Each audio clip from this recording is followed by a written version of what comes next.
കർത്താവ് നിങ്ങളോടുകൂടെ അങ്ങേ ആത്മാവോടും കൂടെ.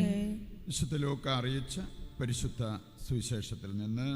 കർത്താവേ, അങ്ങേക്ക് മഹത്വം. അധ്യായം 24:13 മുതലുള്ള തിരുവചന ഭാഗം. യേശു ഉയർത്തെഴുന്നേറ്റ ആ ദിവസം തന്നെ അവരിൽ 2 പേർ ജെറൂസലേമിൽ നിന്ന് ഏകദേശം 60 സ്താദിയോൺ അകലെയുള്ള എമ്മാവൂസ് ഗ്രാമത്തിലേക്ക് പോവുകയായിരുന്നു. ഈ സംഭവത്തെക്കുറിച്ചെല്ലാം അവർ സംസാരിച്ചു കൊണ്ടിരുന്നു. അവർ സംസാരിക്കുകയും വാദിക്കുകയും ചെയ്തുകൊണ്ട് പോകുമ്പോൾ യേശുവും അടുത്തെത്തി അവരോടൊപ്പം യാത്ര ചെയ്തു. എന്നാൽ അവനെ തിരിച്ചറിയാൻ കഴിയാത്ത വിധം അവരുടെ കണ്ണുകൾ മൂടപ്പെട്ടിരുന്നു. അവൻ അവരോട് ചോദിച്ചു, എന്തിനെക്കുറിച്ചാണ് നിങ്ങൾ സംസാരിക്കുന്നത്? അവർ മ്ലാനവദനരായിരുന്നു.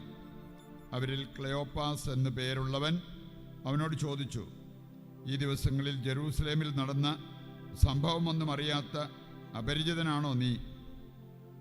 അവൻ ചോദിച്ചു, ഏത് കാര്യങ്ങൾ? അവർ പറഞ്ഞു, നസ്രായനായ യേശുവിനെക്കുറിച്ച് തന്നെ. അവൻ ദൈവത്തിൻ്റെയും മനുഷ്യരുടെയും മുമ്പിൽ വാക്കിലും പ്രവൃത്തിയിലും ശക്തനായ പ്രവാചകനായിരുന്നു. ഞങ്ങളുടെ പുരോഹിത പ്രമുഖന്മാരും നേതാക്കന്മാരും അവനെ മരണവിധിക്ക് ഏൽപ്പിച്ചു കൊടുക്കുകയും ക്രൂശിക്കുകയും ചെയ്തു. ഇസ്രായേലിനെ മോചിക്കാനുള്ളവൻ ഇവനാണ് എന്ന് ഞങ്ങൾ പ്രതീക്ഷിച്ചിരുന്നു. ഇതൊക്കെ സംഭവിച്ചിട്ട് ഇന്ന് 3-ാം ദിവസമാണ്. ഞങ്ങളുടെ കൂട്ടത്തിലുള്ള ചില സ്ത്രീകൾ ഞങ്ങളെ വിസ്മയിപ്പിച്ചു. ഇന്ന് രാവിലെ അവർ കല്ലറയിങ്കൽ പോയിരുന്നു. അവൻ്റെ ശരീരം അവർ അവിടെ കണ്ടില്ല. അവർ തിരിച്ചു വന്ന് തങ്ങൾക്ക് ദൂതന്മാരുടെ ദർശനമുണ്ടായെന്നും അവൻ ജീവിച്ചിരിക്കുന്നുവെന്നും അറിയിച്ചു എന്ന് പറഞ്ഞു. ഞങ്ങളുടെ കൂടെ ഉണ്ടായിരുന്നവരിൽ ചിലരും കല്ലറയിലേക്ക് പോയി. സ്ത്രീകൾ പറഞ്ഞതുപോലെ തന്നെ കണ്ടു, എന്നാൽ അവനെ കണ്ടില്ല. അപ്പോൾ അവൻ അവരോട് പറഞ്ഞു, ഭോഷന്മാരെ, പ്രവാചകന്മാർ പറഞ്ഞിട്ടുള്ളത് വിശ്വസിക്കാൻ കഴിയാത്ത വിധം ഹൃദയം മന്ദീഭവിച്ചവരെ, ക്രിസ്തു ഇതെല്ലാം സഹിച്ച് മഹത്വത്തിലേക്ക് പ്രവേശിക്കേണ്ടിയിരിക്കുന്നില്ലേ? മോശ തുടങ്ങി എല്ലാ പ്രവാചകന്മാരും വിശുദ്ധ ലിഖിതങ്ങളിൽ തന്നെപ്പറ്റി എഴുതിയിരിക്കുന്നവയെല്ലാം അവൻ അവർക്ക് വ്യാഖ്യാനിച്ചു കൊടുത്തു.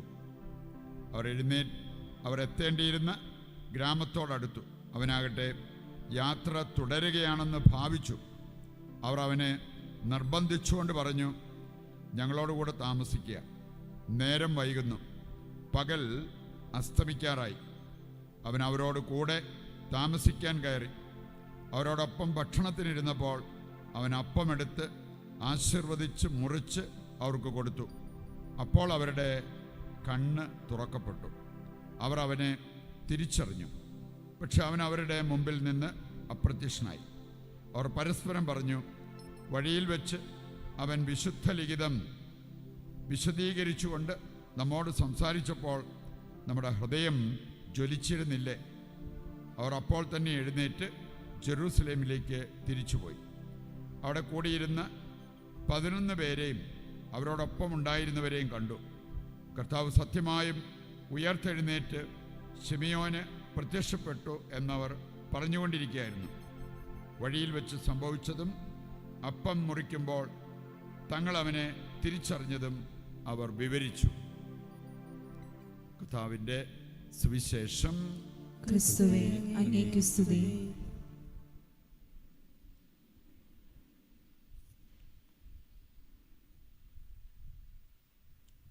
ഈശോയിൽ പ്രിയപ്പെട്ടവരെ, ഉത്ഥാനത്തിൻ്റെ ലഹരി വിടാതെ ആ ഒരു ലഹരിയിൽ നമ്മൾ മുമ്പോട്ട് പോവുകയാണ്. ഇനി അതിന് ഒന്നുകൂടി ഊർജിതമാക്കാനായിട്ട് ദൈവം നമുക്ക് നൽകുന്ന ചില വചനഭാഗങ്ങളാണ് നമ്മളിന്ന് കേട്ടത്. ഇന്നത്തെ ആദ്യ വായനയിൽ നമ്മൾ കണ്ടു, ആരാണ് യേശു, അവൻ എന്താണ് സംഭവിച്ചത്. ദാവീദ് അവനെക്കുറിച്ച് പറഞ്ഞ കാര്യങ്ങൾ ദൈവമക്കളായി നമ്മുടെയൊക്കെ ജീവിതത്തിൽ നിറവേറേണ്ട കാര്യങ്ങളാണ്. ആരാണ് യേശു? ദൈവത്തിൻ്റെ അഭിഷിക്തൻ, രക്ഷകനായിട്ട് അവനെ ഈ ഭൂമിയിലേക്ക് അയച്ചു. നമ്മുടെ ജനപ്രമാണികളും പുരോഹിത പ്രമുഖന്മാരും അവനെ മരണത്തിലേക്ക് തള്ളിവിട്ടു. പക്ഷേ പിതാവ് അവനെ മരിച്ചവരുടെ ഇടയിൽ കിടക്കാൻ അനുവദിച്ചില്ല, അവനെ ഉയർപ്പിച്ചു. ഇങ്ങനെയുള്ള കാര്യങ്ങളെല്ലാം പത്രോസ് ശക്തമായിട്ട് പ്രഘോഷിക്കുന്നത് നമ്മൾ കാണുകയാണ്. ഉത്ഥാന ലഹരി പിടിച്ചതുകൊണ്ട് പത്രോസിന് ഇങ്ങനെയുള്ള കാര്യങ്ങൾ പറയാതിരിക്കാൻ വയ്യ.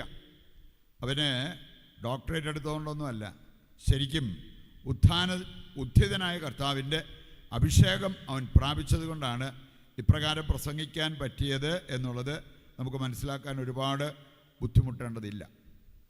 ഇനി ഇതിൽ പ്രധാനപ്പെട്ടൊരു കാര്യം, പത്രോസ് അവിടെ അപ്പോസ്തല പ്രവർത്തനങ്ങളിൽ പത്രോസ് പ്രത്യേകം എടുത്തു പറഞ്ഞ ഒരു കാര്യം, ദാവീദ് മുൻകൂട്ടി പറഞ്ഞ കാര്യം, വരാനിരിക്കുന്ന രക്ഷകനെക്കുറിച്ച് ദാവീദ് മുൻകൂട്ടി പറഞ്ഞ കാര്യങ്ങൾ.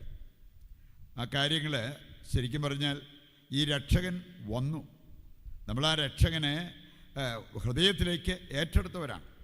അങ്ങനെയെങ്കിൽ ഇത് പ്രവചിച്ച വ്യക്തിയേക്കാൾ ഇത് ജീവിതത്തിലേക്ക് ഏറ്റെടുത്ത നമ്മൾ ഓരോരുത്തരും, പുതിയ ഇസ്രായേലായി നമ്മൾ ഓരോരുത്തരും എത്രമാത്രം ആ കാര്യങ്ങളിൽ ശ്രദ്ധാലുക്കളായിരിക്കണം എന്നുള്ളത് നാം തിരിച്ചറിയേണ്ട ഒരു കാര്യമാണ്.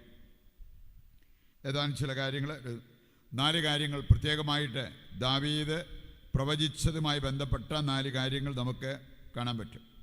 ഒന്നാമത്തെ കാര്യം, അവൻ നമ്മുടെ വലതുഭാഗത്തുണ്ട്. ഒരു വീരയോദ്ധാവിനെ പോലെ കർത്താവ് നമുക്ക് വേണ്ടി യുദ്ധം ചെയ്യുമെന്നുള്ളത് പഴയ നിയമത്തിൻ്റെ ഒരു പ്രവചനമാണ്. ജെറമ്യായുടെ പുസ്തകം 20-ാം അധ്യായത്തിൻ്റെ 11-ാമത്തെ വചനം വായിച്ചാൽ, വീരയോദ്ധാവിനെ പോലെ ദൈവം നമുക്ക് വേണ്ടി യുദ്ധം ചെയ്യും. ദാവീദ് വിളിച്ചു പറഞ്ഞൊരു കാര്യം, അവൻ നമ്മുടെ വലതുഭാഗത്തുണ്ട്. എന്തായിരിക്കും അതിൻ്റെ സൽഫലം? ധൈര്യം. നമ്മളാരും ഭീരുക്കളായിട്ട് കഴിയേണ്ട ആവശ്യമില്ല. നമ്മൾ ക്രിസ്ത്യാനികളാണെങ്കിൽ ക്രിസ്തു നമ്മുടെ വലതുഭാഗത്തുണ്ട്. അതുകൊണ്ട് തന്നെ ഭീരുക്കളായിട്ട് നമ്മൾ കഴിയേണ്ടതില്ല. ഭീരുത്വം ക്രിസ്തീയതയുമായിട്ട് ചേർന്ന് പോകുന്നതേ അല്ല. ശരിക്കും ക്രിസ്ത്യാനികളായി മാറിയവരെ മരണം മുന്നിൽ കണ്ടിട്ട് പോലും അവർ ധൈര്യമായിട്ട് മുമ്പോട്ട് പോകുന്ന എത്ര സംഭവങ്ങൾ. ഏതാനും വിശുദ്ധരെക്കുറിച്ച് നമ്മൾ ചിന്തിച്ചാൽ തന്നെ നമുക്ക് മനസ്സിലാക്കാൻ പറ്റും എന്തായിരുന്നു അവരുടെ ധൈര്യം. പഴയ നിയമത്തിലും പുതിയ നിയമത്തിലുമൊക്കെ ഇതുപോലെ ധൈര്യശാലികളായിരുന്ന വ്യക്തികൾ. 2 ബക്കവായർ 7-ാം അധ്യായം, ഒരു വിധവയും 7 മക്കളും.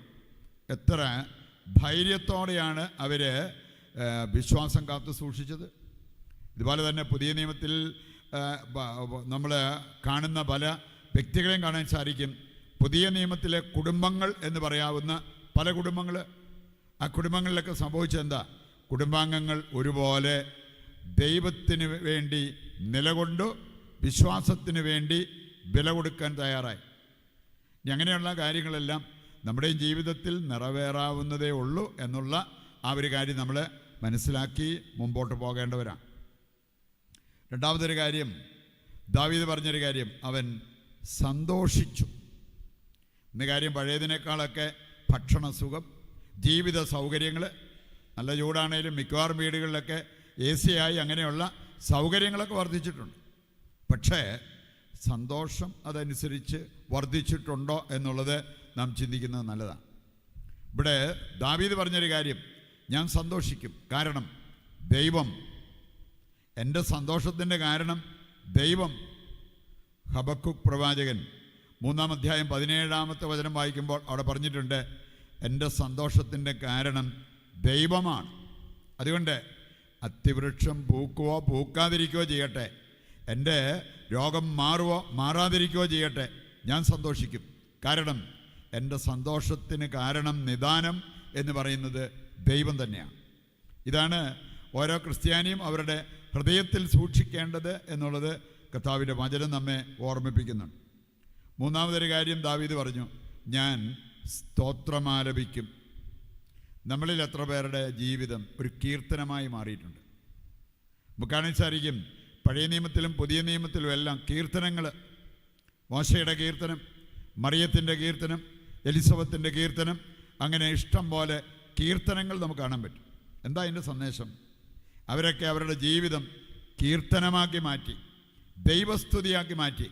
എന്തും വരട്ടെ, ഞാൻ എൻ്റെ കർത്താവിൽ ആനന്ദിക്കും, കർത്താവിനെ മഹത്വപ്പെടുത്തും. അങ്ങനെയുള്ള ജീവിതമാണ് യഥാർത്ഥ ക്രിസ്തീയ ജീവിതം എന്ന് ദൈവത്തിൻ്റെ വചനം നമ്മെ ഓർമ്മിപ്പിക്കുന്നു. റോമാലേഖനം 8:35 മുതൽ വായിക്കുമ്പോൾ പൗലോസ് പറയുന്നുണ്ട്, ഞാൻ കർത്താവിൽ സന്തോഷിക്കും, എന്തു വന്നാലും, ക്ലേശമോ ദുരിതമോ സഹനമോ പട്ടിണിയോ പഞ്ഞമോ ആപത്തോ നഗ്നതയോ വാളോ ഈ ലോകത്തിനോ മരണത്തിന് പോലും ക്രിസ്തുവിൽ നിന്ന് എന്നെ അകറ്റാൻ പറ്റില്ല. ഈ സന്തോഷത്തിൽ നിന്ന് എന്നെ അകറ്റാൻ പറ്റില്ല. അതാണ് യഥാർത്ഥ ക്രിസ്തീയ ജീവിതം.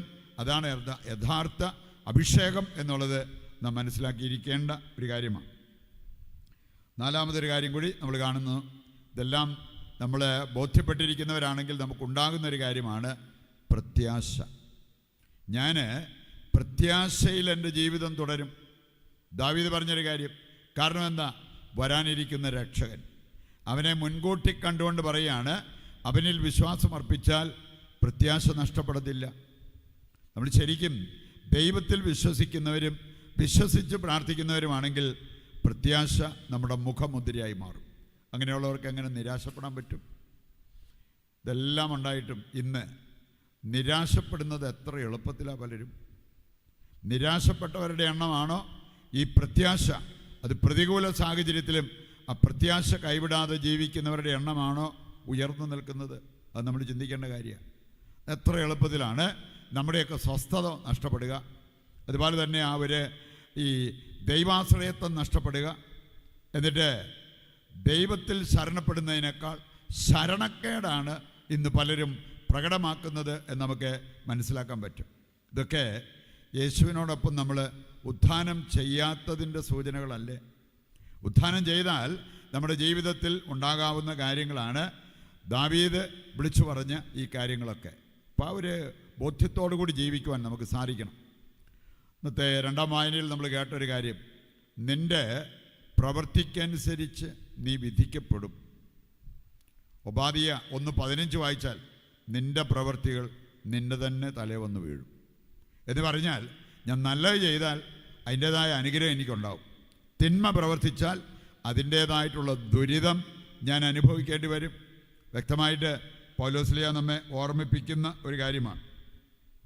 അതുകൊണ്ട് പൗലോസ് പറയാണ്, നിങ്ങൾ ഭക്തരാവുക, ഭക്തിയോടെ ജീവിക്കുക.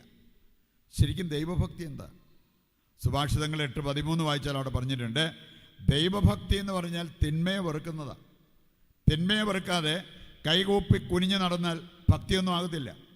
നമ്മൾ സാഷ്ടാംഗം വീണ് കിടന്നാലും ഭക്തിയാകത്തില്ല. തിന്മയെ വെറുക്കണം. എന്നിട്ട് അവിടെ പറഞ്ഞിരിക്കുന്ന ചില കാര്യങ്ങളുണ്ട്. അഹംഭാവം, ഗർവ്, ദുർവചനം, ദുർമാർഗം. 4 കാര്യങ്ങളാണ് ആ വചനത്തിൽ എടുത്തു പറഞ്ഞിരിക്കുന്നത്.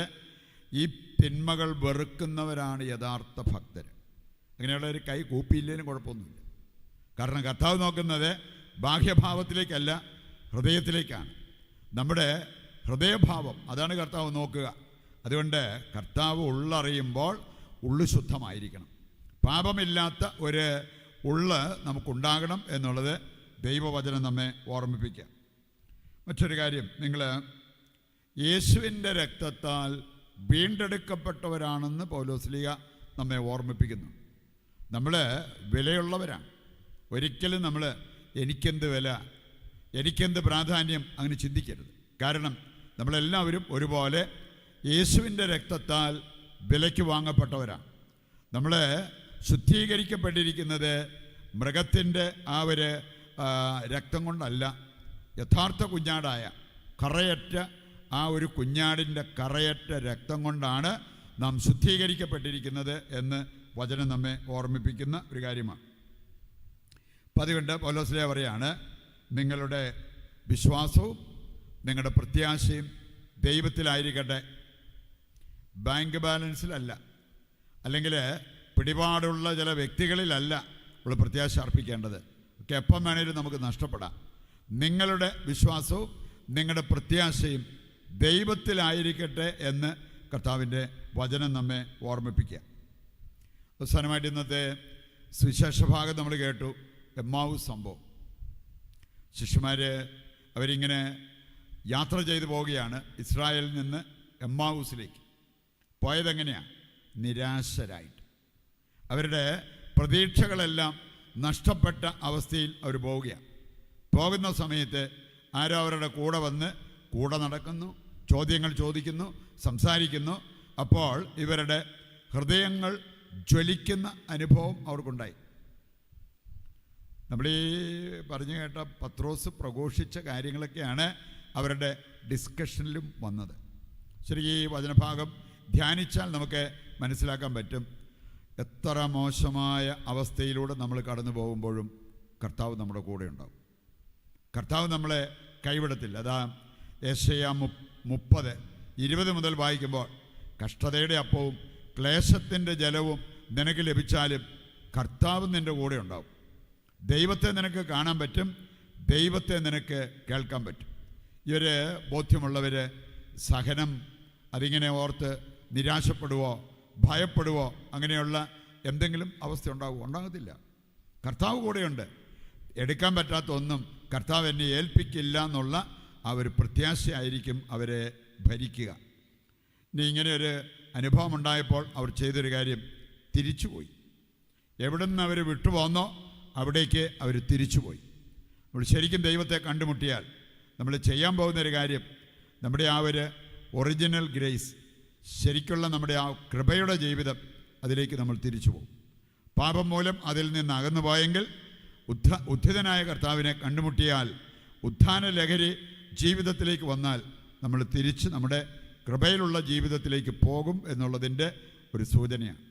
ഈ കാര്യങ്ങൾ ഹൃദയത്തിലേക്ക് ഏറ്റെടുത്ത് അതനുസരിച്ച് ജീവിക്കുവാൻ വേണ്ട കൃപയ്ക്കും അനുഗ്രഹത്തിനുമായിട്ട് ഇന്നത്തെ ബലിയിൽ ദൈവത്തോട് നമുക്ക് പ്രത്യേകം പ്രാർത്ഥിക്കുകയും ചെയ്യാം.